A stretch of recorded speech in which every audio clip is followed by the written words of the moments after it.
Hello student, आपका अपने YouTube channel Sudama Juyal NCERT A to Z में एक बार पुनः स्वागत है। तो आज हम आपको समास और उसके भेद के बारे में बताएंगे। जैसा कि यहाँ पर आप देख रहे हैं समास और उसके भेद। तो यहाँ पर सबसे पहले हम उसकी परिभाषा देखते हैं कि समास कहते किसे हैं। दो या दो से अधिक शब्दों के मेल से बने नए शब्द या पद को समास कहते हैं। समास के दो पद होते हैं, पूर्व पद और उत्तर पद। दो पद होते हैं इसमें समास में, पूर्व पद और उत्तर पद। समास के देखो जैसे कि उदाहरण है भाई और बहन। तो यहाँ पर हो गया भाई और बहन का क्या हुआ, भाई बहन।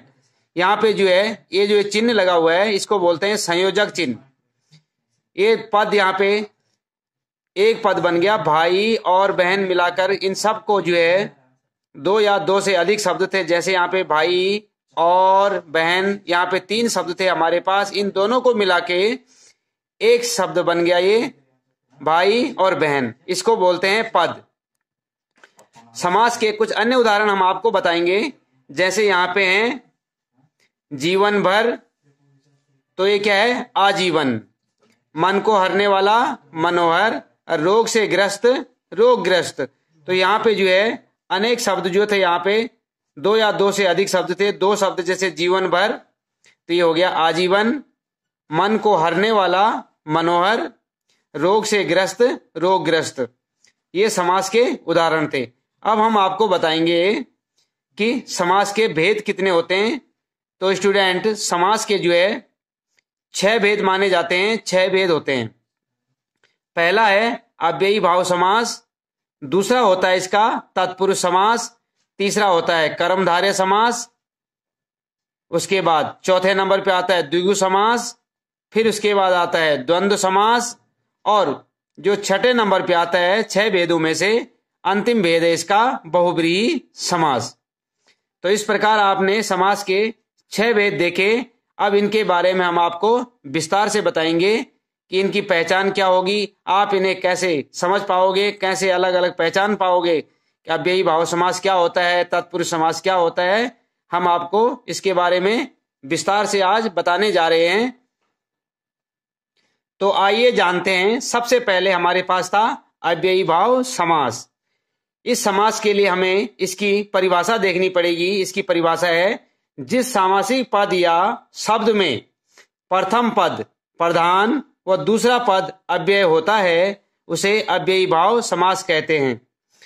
जैसे प्रत्येक, प्रत्येक का हो गया ये हर एक, परोपकार दूसरों पर उपकार, यथाशक्ति शक्ति के अनुसार। तो यहाँ पर सबसे पहली बात समझने की ये है कि इसमें जो है जैसे प्रत्येक शब्द है, यहाँ पे हमारे पास जो समास है प्रत्येक, इसको जब हम देखते हैं तो इसमें जो पहला पद जो होगा इसका प्रति है। तो पहला पद क्या होता है इस समास में, इसकी विशेष पहचान होती है कि इसमें पहला पद क्या होता है, उपसर्ग होता है। और इसका क्या लिखा, प्रथम पद जो है प्रधान होता है। उपसर्ग के साथ साथ ये क्या होता है, प्रधान भी होता है। और साथ में क्या होता है, एक जो है इसमें अव्यय है। यहाँ पर जो है अव्यय उन शब्दों को बोलते हैं जिनमें संज्ञा लिंग वचन आदि बदलने पर भी जो ज्यों के त्यों बने रहते हैं उन शब्दों को अव्यय शब्द कहते हैं। यहाँ पर प्रत्येक जो है इसका अगर हम विग्रह करते हैं तो हर एक होता है, और परोपकार का विग्रह करते हैं तो दूसरों पर उपकार, और यथाशक्ति का यदि हम विग्रह करते हैं तो शक्ति के अनुसार होता है। इसके बाद आइए देखते हैं दूसरा होता है हमारे पास, दूसरा समास है हमारे पास तत्पुरुष समास। तो इसकी जो है परिभाषा है, जिस समास में दूसरा पद प्रधान होता है तथा दोनों पदों के बीच में कारक चिन्ह का लोप होना पाया जाता है उसे तत्पुरुष समास कहते हैं। जैसे रोगग्रस्त, यहाँ पर देखने की बात यह है कि इस समास में जो है दूसरा पद प्रधान होता है और दोनों पदों के बीच में कारक चिन्ह, आपने विभक्ति चिन्ह पढ़े होंगे। जैसे कर्ता ने कर्म को करण से संप्रदान के लिए अपादान से संबंध का के की अधिकरण में पर संबोधन हे अरे। तुमने इनमें चिन्ह देखे होंगे, कारक चिन्ह देखे होंगे। कारक चिन्ह जो है इस समास की विशेष पहचान होती है कि इसका विग्रह करने पे जो है कारक चिन्ह जो है दिखाई देता है, और बाकी समास जब इसका सामासिक पद बनता है तो कारक चिन्ह का लोप हो जाता है। तो यहाँ पे कहा गया है कि बीच में कारक चिन्ह का लोप होना पाया जाता है, तत्पुरुष समास कहलाता है। जैसे रोगग्रस्त, यहाँ पे जो है रोग से ग्रस्त, इसका अगर हम विग्रह करते हैं तो रोग से ग्रस्त होता है। जब इसका सामासिक पद बनता है तो क्या बनता है, रोगग्रस्त। तो यहाँ पर लोप किसका हुआ, से का। यहाँ पर देखो मनोहर, मन को हरने वाला, तो यहाँ पर जो है लोप किसका होता है, को का लोप हो जाता है। यहाँ पर है रसोई घर, तो रसोई के लिए घर, तो यहाँ पे जो है के लिए का लोप हो जाता है। जैसा कि आप जानते हैं संप्रदान कारक में जो है के लिए आता है, विभक्ति चिन्ह के लिए होता है। संप्रदान कारक का विभक्ति चिन्ह क्या होता है, के लिए। और कर्म कारक के लिए को चिन्ह लगता है, विभक्ति चिन्ह को होता है, कर्ता ने कर्म को, तो यहाँ पे जो है को का लोप हो गया। इस प्रकार ध्यान देने की बात यह है कि तत्पुरुष समास के 6 भेद होते हैं। अब जो है हमने आपको शुरू में बताया था कि समास के 6 भेद होते हैं। इसके साथ साथ यहाँ पर समझने की बात है कि तत्पुरुष समास के भी 6 भेद होते हैं, जो कि विभक्तियों के अनुसार होते हैं। जब पहले जो है कर्म तत्पुरुष जो है को शब्द जहां पर आता है, को का लोप होता है, उसे कर्म तत्पुरुष कहते हैं। इस प्रकार हम अगर इसके 6 भेद देखते हैं तो तत्पुरुष समास के 6 भेद इस प्रकार हैं। पहला है कर्म तत्पुरुष, जहां पर विभक्ति चिन्ह को का लोप होता है। दूसरा है करण तत्पुरुष, जहां पर से का लोप होता है। तीसरा है संप्रदान तत्पुरुष, जहां पर जो है के लिए का लोप होता है। उसके बाद आ गया चौथा अपादान तत्पुरुष होता है, जिसमें से का लोप होता है। पांचवा आता है संबंध तत्पुरुष, जहां पे संबंध क्या होता है, संबंध में विभक्ति चिन्ह क्या होते हैं, का, की, के, इनका लोप हो जाता है। और छठा जो है अंतिम, इसमें होता है अधिकरण तत्पुरुष। तत्पुरुष समास के 6 भेदों में अंतिम होता है अधिकरण तत्पुरुष, जहां पर में और पर का लोप होता है। इस प्रकार आपने देखा कि तत्पुरुष समास के 6 भेद कौन कौन से हैं। आइए अब जानते हैं तत्पुरुष समास के 6 भेदों को विस्तार से। पहला था हमारे पास कर्म तत्पुरुष समास। तो यहां पर जो है कर्ता ने, जैसे हमने कहा था कर्ता ने कर्म को, तो यहां पर कर्म से शुरू होगा, तो कर्म को, यहां पर विभक्ति चिन्ह जो है को का लोप होगा इसमें। तो इसमें क्या कहते हैं, यहां पर लिखा है इसमें सामासिक पदों में कर्म कारक की विभक्ति यानी कि को का लोप होता है। जैसे जनप्रिय, यहां पर हमारे पास सामासिक पद है जनप्रिय, हमारे पास एक शब्द है सामासिक पद है जिसमें है जन को प्रिय। अगर हम इसका विग्रह करते हैं तो जन को प्रिय, तो यहां पर यदि हमने जो है को का लोप हो जाता है तो समास क्या बनता है हमारे पास, जनप्रिय। उसके बाद दूसरा उदाहरण देखते हैं स्वर्ग प्राप्ति। तो यहां पर है स्वर्ग को प्राप्त, यहां पर भी हमारे पास को का लोप होता है। उसके बाद है देशगत, तो यहाँ पे देश को गया हुआ। और यहाँ पे फिर हमारे पास है चौथा उदाहरण हमारे पास मनोहर, यानी कि मन को हरने वाला। तो यहाँ पर जो है सब में जो है को का लोप हुआ है। इस प्रकार हमारे पास जिन शब्दों में शब्द, जिन समासों में शब्द विग्रह करने पर, समास विग्रह करने पर हमारे पास विभक्ति चिन्ह को का लोप होता है, वहां पर कर्म तत्पुरुष समास होता है। इसके बाद आइए देखते हैं दूसरे नंबर पे तत्पुरुष समास का दूसरा उदाहरण देखते हैं करण तत्पुरुष। तो हमारे पास है यहाँ पर करण तत्पुरुष। इसमें करण कारक की विभक्ति चिन्ह आपको जैसे पता है, कर्ता ने कर्म को करण से, तो यहाँ पर विभक्ति चिन्ह क्या लगता है हमारे पास, से या के द्वारा का लोप होता है। हमारे पास होता है से का लोप होगा और के द्वारा इनका लोप होगा। जैसे हमारे पास उदाहरण है, उदाहरण के लिए आप देख सकते हैं जैसे स्वरचित, यानी कि स्व द्वारा रचित। अगर हम इसका विग्रह करते हैं स्वरचित का, इस पद का हम अगर विग्रह करते हैं तो ये होगा स्व द्वारा रचित, अपने द्वारा रचित। तो हमारे पास क्या हुआ, द्वारा का लोप हो जाता है। दूसरा उदाहरण देखते हैं आंखों देखी, इसका मतलब क्या हुआ, आंखों से देखी। तो हमारे पास से का लोप हो जाता है, तब हमारे पास जो है सामासिक पद क्या बनता है, आंखों देखी। उसके बाद हमारे पास तीसरा उदाहरण है रोगग्रस्त, यानी कि रोग से ग्रस्त, यहां पर भी हमारे पास से का लोप हो जाता है। और अंतिम उदाहरण हमारे पास जैसे यहां पर धनहीन, यानी कि धन से हीन, यहां पर भी से का लोप हो जाता है, तब हमारे पास सामासिक पद बनता है धनहीन। तो इस प्रकार आपने अभी तक तत्पुरुष समास के 2 भेद देखे। आइए अब देख समास का तीसरा भेद, संप्रदान कारक। तो यहां पर जैसा कि आपने देखा होगा, पहले कारक चिन्ह हम जो है आपको बता चुके हैं। कर्ता ने कर्म को करण से संप्रदान के लिए, तो इसका मतलब यहां पर हमारे पास विभक्त चिन्ह होगा के लिए। के लिए का हमारा यहाँ पे जो है लोप होगा। इसके लिए हम देखते हैं इसकी परिभाषा क्या है। इसके सामासिक पदों में संप्रदान कारक यानी कि के लिए विभक्ति का लोप होता है, तो यहां पर होगा के लिए, इस चिन्ह का लोप होगा। आइए उदाहरण देखते हैं, जैसे रसोई घर। रसोई घर में क्या है, रसोई के लिए घर।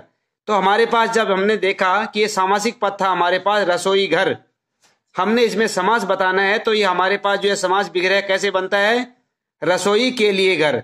अगर हम जो है के लिए का लोप कर देते हैं तो हमारे पास रसोई घर रह जाता है। तो रसोई घर में रसोई के लिए घर। गौशाला, गौ के लिए शाला, तो हमारे पास गौशाला जो सामासिक पद था उसका अगर हमने समास विग्रह करते हैं तो यहां पर के लिए आता है, और सामासिक पद बनाते टाइम इसका जो है के लिए का लोप हो जाता है। तीसरा देखते हैं हम राह खर्च, यानी कि राह के लिए खर्च। तो यहां पर भी के लिए का लोप हो जाएगा, तो हमारे पास रहेगा राह खर्च। और परीक्षा भवन, परीक्षा के लिए भवन, तो यहां पर भी के लिए का लोप हो जाता है। इस प्रकार हमने देखा कि संप्रदान कारक में जब इसके जो है समास विग्रह करते हैं हम, तो इसके सामासिक पदों में से संप्रदान कारक के विभक्त चिन्ह के लिए का लोप हो जाता है। आइए अब देखते हैं तत्पुरुष समास के चौथे भेद को, अपादान तत्पुरुष। इसमें क्या होता है, इसमें अपादान कारक की विभक्ति से, यानी किसी चीज से अलग होने का भाव जिसमें होता है, ऐसा से लुप्त हो जाता है। जैसे यहां पर लिखा है नेत्रहीन, नेत्र से रहित। हमारे पास सामासिक पद है नेत्रहीन, और यहां पर जो है इसका समास विग्रह जब हम करते हैं तो हमारे पास क्या होता है, नेत्र से रहित। यहां पर हम जो है से विभक्ति चिन्ह का लोप कर देंगे, तो हमारे पास बचेगा नेत्रहीन। जैसे हो गया दूरागत, दूर से आगत, यानी कि सामासिक पद था दूरागत, और जब हमने इसका विग्रह किया तो ये हो गया दूर से आगत, तो यहां पर भी से का लोप हो जाएगा। कर्महीन, यानी कि कर्म से हीन, यहां पर भी से का लोप हो गया। गुणहीन, गुण से हीन, तो यहां पर से का लोप हुआ।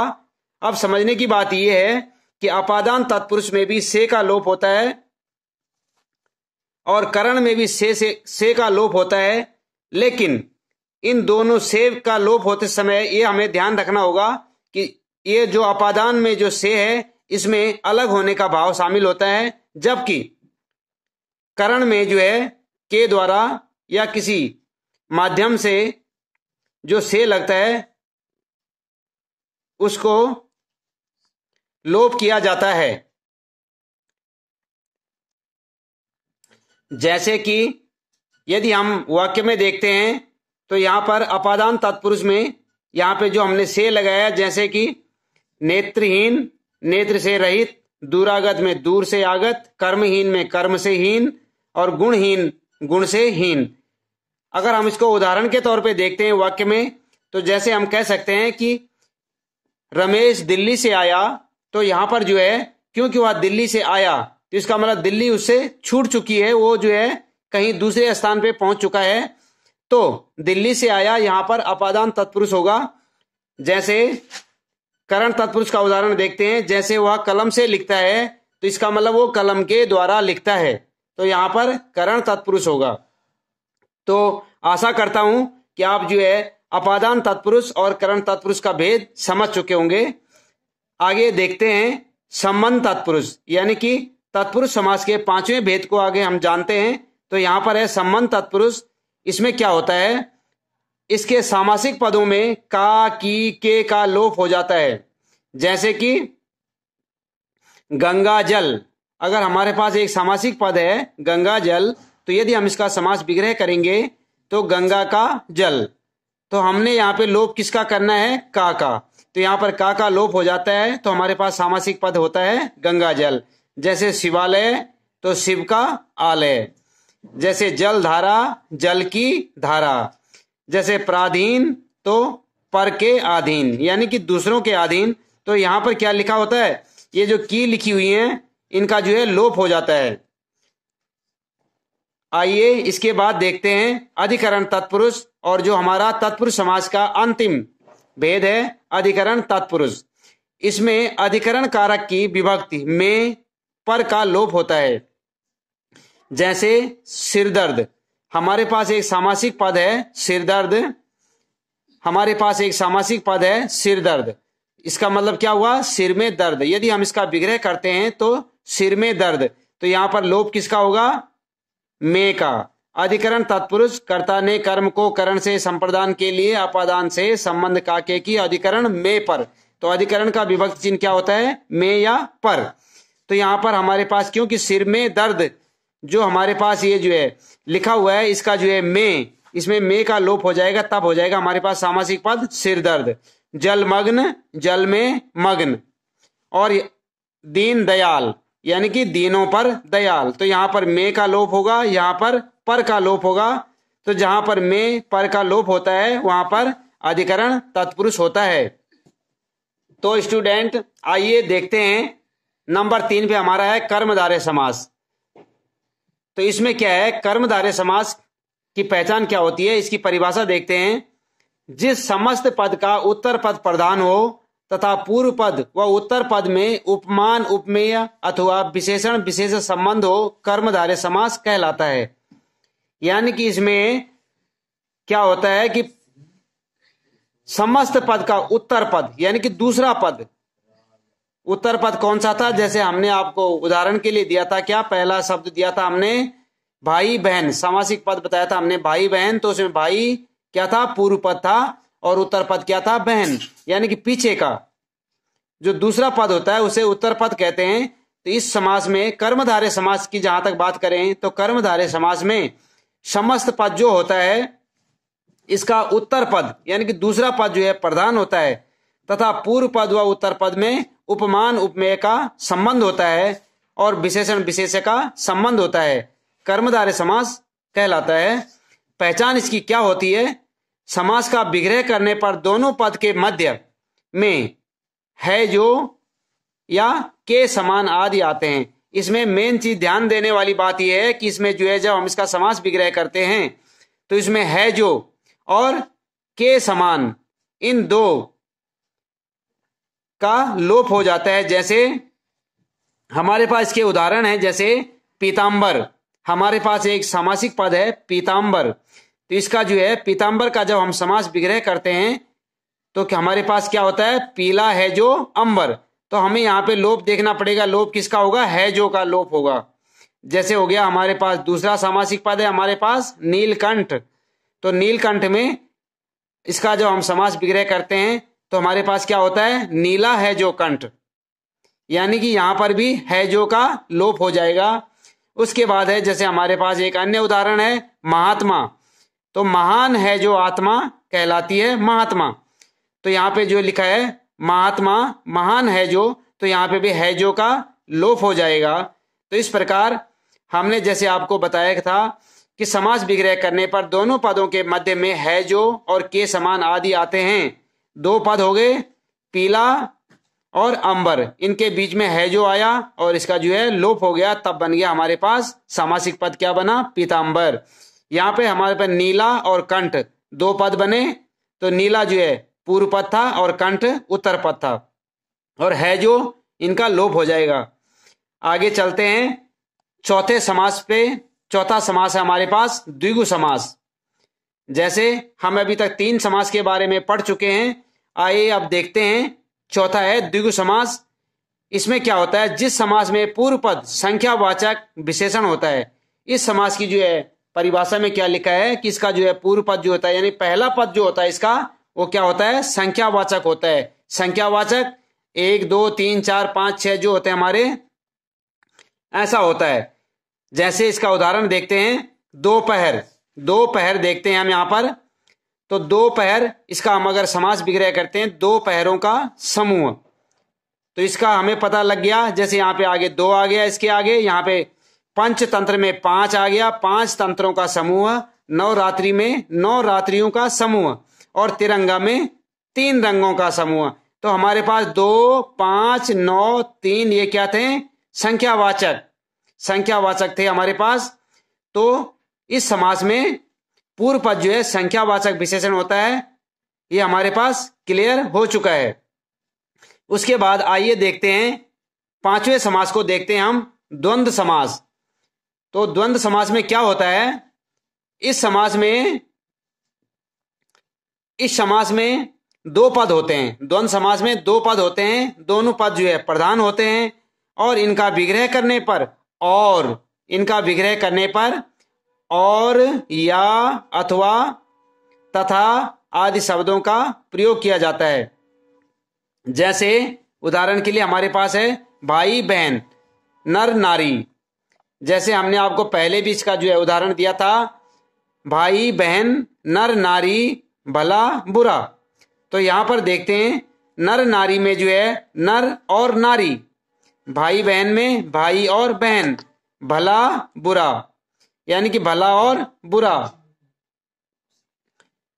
या भला या बुरा। तो यहां पर क्या हो रहा है, जब हम इसका विग्रह करते हैं और या तथा अथवा आदि शब्दों का प्रयोग किया जाता है। हमने भाई बहन का जो है ये सामासिक पद था हमारे पास, इसका विग्रह किया तो यहाँ पे क्या आया, भाई और बहन। नर नारी था सामासिक पद, हमने इसका विग्रह किया तो और आया, और भला बुरा का जो हमने अगर समास विग्रह किया तो यह आया। तो हमारे पास जैसे इसकी जो है परिभाषा में लिखा हुआ है कि इनका विग्रह करने पर और या तथा अथवा आदि शब्दों का प्रयोग किया जाता है तो उसे द्वंद्व समास कहते हैं। तो आइए अब देखते हैं समास में हमारा अंतिम समास बहुव्रीहि समास। हमारा ये जो है बहुव्रीहि समास है, अंतिम समास नंबर 6 पे। इस समास में दोनों ही पद किसी अन्य पद यानी कि तीसरे की ओर इशारा करते हैं। जैसे कि महादेव, हमारे पास एक सामासिक शब्द है महादेव, तो देवों में महान। इसका जो है हम जो है जब विग्रह करते हैं, समास विग्रह करते हैं, महादेव सामासिक पद का जब हम समास विग्रह करते हैं तो हमारे पास क्या होता है, देवों में महान। अब हमारे को मालूम है कि देवों में महान कौन, शिव, अर्थात शिव। दशानन यानी कि 10 हैं, आनंद जिसके कौन था, रावण। चतुर्भुज 4 भुजाएं हैं जिसकी, अर्थात कौन, विष्णु। तो ये हमें जो है अन्य पद यानी कि अन्य पद हमारा विष्णु हो गया, रावण हो गया, यहाँ पे शिव हो गया। तो हम जो है इन सामासिक पदों का जब विग्रह करते हैं तो ये किसी अन्य पद या तीसरे अर्थ की ओर इशारा करते हैं, तो उन्हें बहुव्रीहि समास कहते हैं। तो स्टूडेंट, इस प्रकार आज हमने समास और समास विग्रह के बारे में पढ़ा। हम आशा ही नहीं, उम्मीद करते हैं कि आपको समास और उसके भेदों के बारे में अच्छी जानकारी मिली होगी, और आने वाले समय में आप किसी भी प्रतियोगी परीक्षाओं में और स्कूली परीक्षाओं में समास और उसके भेदों के बारे में अच्छे से लिख पाएंगे। इसके लिए वीडियो देखने के लिए आपका बहुत बहुत धन्यवाद।